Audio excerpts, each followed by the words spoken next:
សូមស្វាគមន៍លោកស្រីប្រិមិត្តនៅថ្ងៃនេះនាងខ្ញុំសូមនាំលោកអ្នកមកដឹងពីវិធីសាស្ត្រដែលអាចព្យាបាលដំបៅក្រពះឲ្យជាសះស្បើយបានតាមរយៈការរួមបញ្ចូលគ្នារវាងការព្យាបាលតាមការណែនាំរបស់គ្រូពេទ្យនិងការថែទាំខ្លួនឯងនៅផ្ទះនៅពេលអ្នកកំពុងរងទុក្ខវេទនាដោយសារការឈឺចាប់ពីដំបៅក្រពះអ្នកប្រហែលជាមានអារម្មណ៍ភ័យខ្លាចឬញាក់សាច់គ្រាន់តែគិតដល់ការដេកសម្រាក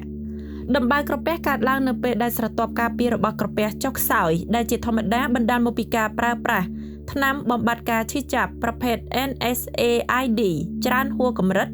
ឬការឆ្លងមេរោគ H. pylori ដែលធ្វើឲ្យអាស៊ីតក្នុងក្រពះរបស់អ្នកអាចបំផ្លាញជាលិកាបានជាសំណាងល្អដំបៅក្រពះភាគច្រើនអាចព្យាបាលឲ្យជាសះស្បើយបានតាមរយៈការរួមបញ្ចូលគ្នារវាងការព្យាបាលតាមការណែនាំរបស់គ្រូពេទ្យនិងការថែទាំខ្លួនឯងនៅផ្ទះដូច្នេះសូមកុំបន្តរងទុក្ខទៀតហើយចាប់ផ្ដើមគេងលក់ឲ្យបានស្រួលទៅវិធីទី1ការកែសម្រួលឥរិយាបថនៃការគេងរបស់អ្នក1ប្រសិនបើអាចធ្វើទៅបានសូមគេងផ្ងាដោយកល់ក្បាលឲ្យខ្ពស់ការរក្សាផ្នែកខាងលើនៃរាងកាយឲ្យនៅខ្ពស់នឹងជួយប្រើប្រាស់កម្លាំងទំនាញផែនដីឲ្យមានប្រយោជន៍ដែលអាចជួយកាត់បន្ថយលទ្ធភាពដែលអាស៊ីតក្រពះហូរឡើងទៅប៉ះនិងធ្វើឲ្យដំបៅក្រពះរបស់អ្នករលាកលើពីនេះការគេងផ្ងាជួយកាត់បន្ថយការសង្កត់ទៅលើប្រព័ន្ធរំលាយអាហារដែលអាចជួយកាត់បន្ថយការឈឺចាប់ដោយសារដំបៅក្រពះបានផងដែរប្រសិនបើអ្នកយល់ឃើញថាការគេងបែបនេះធ្វើឲ្យអ្នកមិនសូវស្រួលខ្លួនដូច្នេះសូមសាកល្បងគេងផ្អៀងខាងឆ្វេងវិញការដាក់ខ្នើយនៅក្រោមជង្គង់អាចជួយកាត់បន្ថយសម្ពាធទៅលើក្រពះរបស់អ្នកបាន2ប្រសិនបើអ្នកជាអ្នកដែលចូលចិត្តគេងផ្អៀងសូមជ្រើសរើសគេងផ្អៀងទៅខាងឆ្វេងប្រសិនបើការគេងផ្ងាមិនសូវស័ក្តិសមនឹងអ្នកទេនោះសូមជ្រើសរើសគេងផ្អៀងទៅខាងឆ្វេងជំនួសឲ្យការគេងផ្អៀងទៅខាងស្ដាំដោយសារតែការរៀបចំនៃប្រព័ន្ធរំលាយអាហាររបស់អ្នកការគេងផ្អៀងទៅខាងឆ្វេងអាចជួយកាត់បន្ថយការសង្កត់និងកាត់បន្ថយការឈឺចាប់ដោយសារដំបៅក្រពះបានការដាក់ខ្នើយនៅចន្លោះជង្គង់អាចជួយឲ្យការគេងផ្អៀងមានផាសុកភាពជាងមុន3កុំដេកផ្កាប់មុខដែលអាចធ្វើឲ្យប្រព័ន្ធរំលាយអាហាររបស់អ្នកទទួលរងសម្ពាធជាទូទៅនេះគឺជាឥរិយាបថនៃការគេងដ៏អាក្រក់បំផុតសម្រាប់អ្នកដែលមានបញ្ហាដំបៅក្រពះឬបញ្ហាផ្សេងទៀតដែលទាក់ទងនឹងអាស៊ីតក្រពះ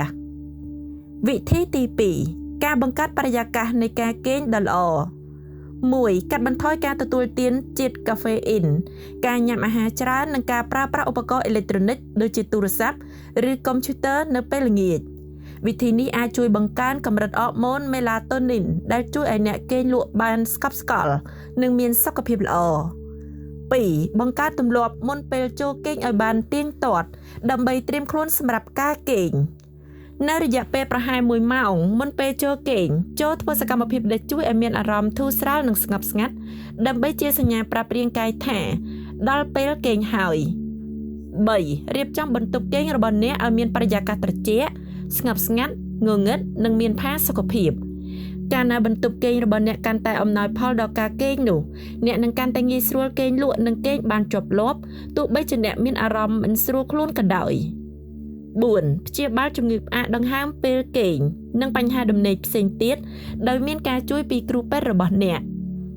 ជំងឺផ្អាកដង្ហើមពេលគេងអាចជាស្ថានភាពគំរាមកំហែងដល់អាយុជីវិតប្រសិនបើមិនបានព្យាបាល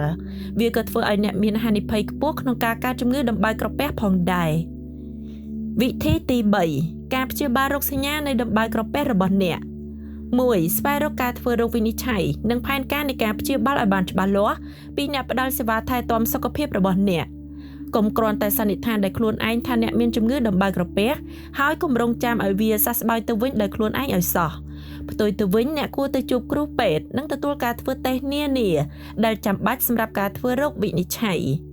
រោគសញ្ញាទូទៅបំផុតនៃជំងឺដំបៅក្រពះគឺការឈឺចាប់បែបក្តៅក្រហាយនៅកណ្ដាលទ្រូងជាធម្មតាគឺនៅត្រង់ផ្នែកខាងក្រោមនៃឆ្អឹងទ្រូងការហើមពោះក៏ជារោគសញ្ញាទូទៅមួយដែរចំណែកឯការចង្អោរនិងការក្អួតគឺជាអាការៈដែលកម្រនឹងកើតមានជាងសូមស្វែងរកការព្យាបាលជាបន្ទាន់ប្រសិនបើអ្នកចាប់ផ្ដើមមានអាការៈក្អួតចិញ្ចៀមឬឈាមស្ងួតដែលមានលក្ខណៈដូចកាកកាហ្វេមានអាការៈក្អួតឬរាគរូសជាប់លាប់មានអាការៈក្តៅខ្លួនខ្លាំងឬក្តៅខ្លួនជាប់លាប់ឃើញមានឈាមឬឈាមស្ងួតដែលមានពណ៌ខ្មៅនិងស្អិតដូចជ័រនៅក្នុងលាមករបស់អ្នកមានអារម្មណ៍ឈឺចាប់ខ្លាំងឬហើមពោះមានអាការៈខាន់លឿងស្បែកនិងភ្នែកប្រែជាពណ៌លឿងជាដើម សូមអរគុណចំពោះការតាមដានទស្សនារបស់លោកអ្នកជួបគ្នានៅវីដេអូក្រោយៗ